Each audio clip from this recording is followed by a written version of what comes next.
Hi, I'm Susanna. JELL-O Pudding is creating a little bit of heaven with their cran apple pilgrim pie.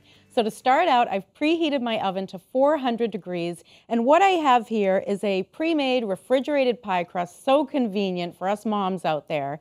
And I've rolled this out to a 12-inch circle on parchment-lined baking sheets. Super easy here. So to get started on this, I'm going to move over, and I have a big bowl here, and I'm going to add to that 1 packet of JELL-O vanilla flavored instant pudding. So we're going to put that in the bowl. Very interesting ingredient to add to this, but you're going to see it's going to add so much flavor to it. And I'm going to add to that a ½ teaspoon of a great fall ingredient, cinnamon, one of my favorite ingredients. So we'll give that a stir, and let's add the rest of our ingredients here. So we have some apples, a staple here. This is 2 Granny Smith apples that we've chopped up. We'll put them right in there. These are great for baking. So we have the 2 Granny Smith and then 1 Mcintosh apple. Granny Smith are nice and tart. And then this is a nice sweet apple. So we'll put that in there. Already smells great. And then we'll add the rest of our ingredients. This is a ½ cup of dried cranberries. Add some great color. And we have a ½ cup of chopped PLANTERS Pecans. Give it a little crunch. And then 2 tablespoons of water. This is going to help bind up that pudding that we've added in. So let's give this a great stir. You want to give this an excellent stir. I like to rotate my bowl during this part to really make sure that that pudding mix gets fully incorporated into this filling. So I love to just tilt, turn, and stir here. Give it a nice stir, and this is where that vanilla and the cinnamon flavor really comes through.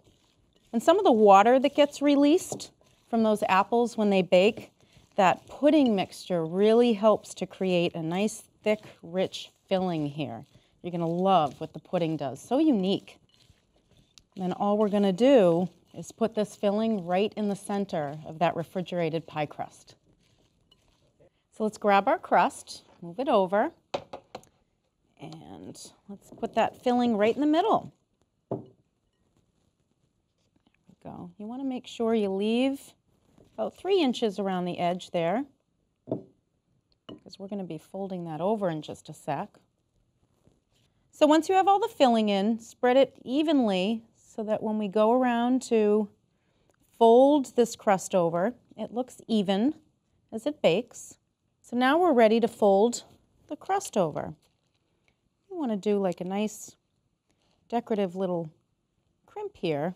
So feel free to turn your parchment paper to create a nice little crimp as you go. Give it a decorative pattern. And this is so simple. You don't need any skill to do this. Just a little creativity when all we're doing is creating a nice little pleat around it. Perfect. There we go. And you want to leave that center part open so that you can showcase all those great ingredients that are inside. So to make this dessert even more beautiful, I want to make this crust look a gorgeous color brown. So what I've done, I have this bowl, and inside I've just had an egg with a tablespoon of water that I mixed up with this fork here. So now that that's done, I'm just going to get a little pastry brush I have right here. You can just pick these up inexpensively, and I'm going to brush this egg mixture right along the outside of this crust. You're just going to brush this along the outer edge, just like this. Super easy, requires no skill at all. We're just going to go right around. There we go. You're going to continue doing that until you coat the entire crust. And whatever you have left over for egg mixture, you're simply going to throw that away at the end. You might have a little bit left over. And then the final step, I have some coarse sugar here. This is great bakery sugar. This makes it look nice and professional. You can pick this up anywhere. And all you're going to want to do is just sprinkle some of that right along where we just put that egg.